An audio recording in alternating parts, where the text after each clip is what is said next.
Hey, welcome back everyone to another episode of my Origin-SMP series, where I play an Origin you suggest in the comments for one entire day. Today I played the Inchlings, but before we get into everything, I have a few announcements that need to be made. The first thing I wanted to mention is that I've been getting a lot of comments asking me about which server I play on, or if they can join the server, or if I have a Discord. The answer to all of that is yes. As I'm sure most of you know, I work full-time, so I don't have the time or the energy to moderate an entire Minecraft server or a Discord channel. If you would like to play with me or just come and chat, you can join the Discord for the official Origin-SMP mod pack that I use. The links, as always, will be in the description. Once you get on the server, you can check out all the resources and fun stuff this community does, and you can also apply to join the official server. I think there's a small waitlist at the current moment just due to the popularity surge recently, so if you join and you want to play, make sure to get your application in quick because they may stop accepting other players. For the time being, this is going to be my official Discord, so if you're looking for a place to hang out or just chat with me, this is the place to do it. I'm also in the works of making a 1,000 subscriber special. I know, it's pretty crazy. At the current moment I'm making this video, we are at 710. So I will drop this 1,000 subscriber special if we ever hit that milestone, but thank you so much for your support. I think that goes without saying. The video is going to be an exclusive kind of behind the scenes look as to how I make these kind of short Origins mini-series videos. I don't know if that's interesting to anyone, but that's what the video is going to be on. Okay, I'm not going to take any more of your time. Let's get into the video. If you don't know, the races I play in this series are based off of what you guys want in the comments. If there's a race you'd like to see me play, make sure to let me know. If you're a subscriber to this channel, you already know this, but the chances are you might not be. That being said, it's likely you're unfamiliar with what mod pack I'm running. I'm playing with the Origin-SMP mod pack from the CurseForge launcher. As I mentioned earlier, the links will be in the description. This mod pack has many exciting races to explore, along with 14 different classes to choose from that can benefit your race in different ways. If you have no idea what I just said and you have no clue what I'm talking about, whether that be the class system or my race videos, feel free to check out my tier list videos on the mod pack. The links will be in the description, and there should also be cards on screen throughout the video. For the current moment, I'll include a short little tidbit on the race in the top corner, but if you want the full 5-minute initial analysis that I had of the Inchling race, make sure to check out my big race video. I made that huge 1 hour long detailed video so that I could save time on these tiny little videos and deliver the most information possible in an efficient amount of time. In this series, I don't plan on beating the game. I just want to take my time and learn about the race in my own single player world. I played the Inchlings for a day, and this is what I learned. In the last episode of this series, I played the Arachnids. The Arachnids have an ability, same as the Inchlings, where they can climb any flat surface just by walking up to it like it was a ladder. I noticed that it was a really nice feature. You could turn this on and off. So if you're trying to build or you're trying to mine and you just don't want to stumble and walk up and down a bunch of blocks, you can press the G key or your primary action key, whatever you bound it to. And just like the Arachnids, the Inchlings can turn on and off their auto climb feature. So this is hidden. They don't really tell you this about the Inchling, but it's just a really nice change. If you're in your house, you don't want to be climbing up the walls of your house. It's just a nice quality of life feature. When you're outside in the open world, breaking blocks and moving around the world are much easier in third person. That was just my point of view. When you go mining or you're exploring caves underground, this is a little bit more easier to do in first person versus third person. This is just a personal preference tip, but you may enjoy it and like it the same way I do. Walking around in third person also makes it easier when you're walking in grass. And the Inchlings are half the height of a normal grass block, so it gets pretty annoying to walk through just regular grass in first person. It's very hard to see through the other side, so you might want to be in third person for that. If you're a psychopath and you like to have auto jump on in Minecraft, make sure to turn that off when you play the Inchling. It's not essential, but having the auto jump on can make it feel really choppy when you're auto climbing blocks as the Inchling. If you turn it off, like the rest of us regular human beings, it'll be a much smoother animation. It's just nicer to play overall. The Inchling doesn't take velocity-based damage, which means no fall damage or damage from smashing into the wall with an elytra. I'm sure there are other things, so if you know the full list of what comprises velocity-based damage, make sure to leave it in the comments and I will make sure to favorite it so everyone can see. Fall damage and elytra collision were the only two things that I noticed when I played, but I'm sure there's others.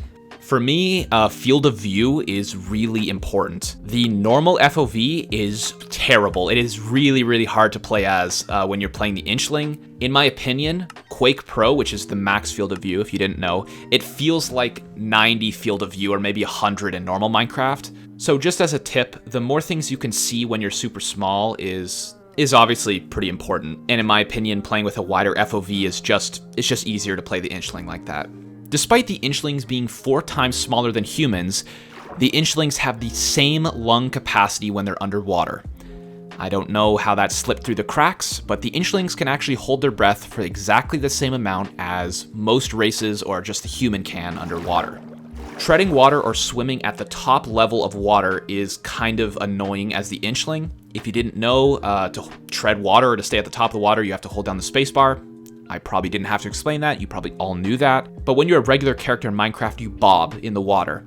Now, when you're the Inchling and you're 4 times smaller than a regular character, your head keeps going underwater. It's very hard to stay above the water the entire time. You keep dipping underwater. So it's kind of annoying. It's just something you can avoid by using a boat or just swimming.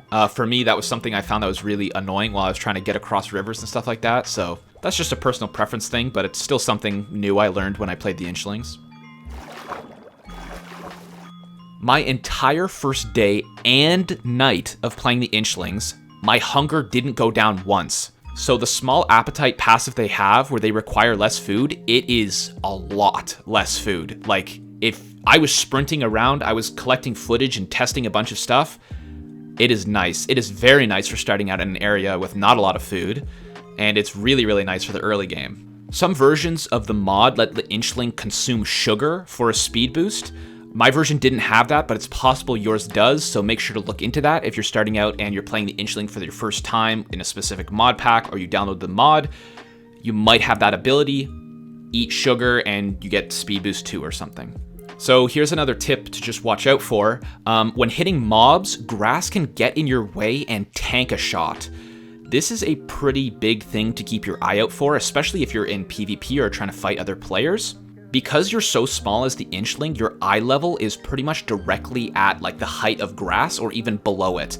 So if a mob, a character, or another player is standing on the grass, or they're standing slightly behind it, and you swing with, say, a sword, you're gonna break the grass before you hit the player. So this is just something to keep in mind when you're playing the Inchlings. It's definitely annoying to start out with, but you can get used to it, and I'm sure there's workarounds. There's a bug where if an enemy hits you as an Inchling, you start to spam around like you're dead, even though you're clearly not. I think teleporting fixes it, so you can go to the Nether, or if you're on a server and there's warps or TPA, whatever, that fixes it. This is just a bug to keep your eye out for, but if you're a third-person player like me who finds the first-person view of the Inchlings kind of weird, this is pretty annoying. It's a pretty annoying texture bug at the moment, so just keep your eye out for that. The Blacksmith class is really good for the Inchling.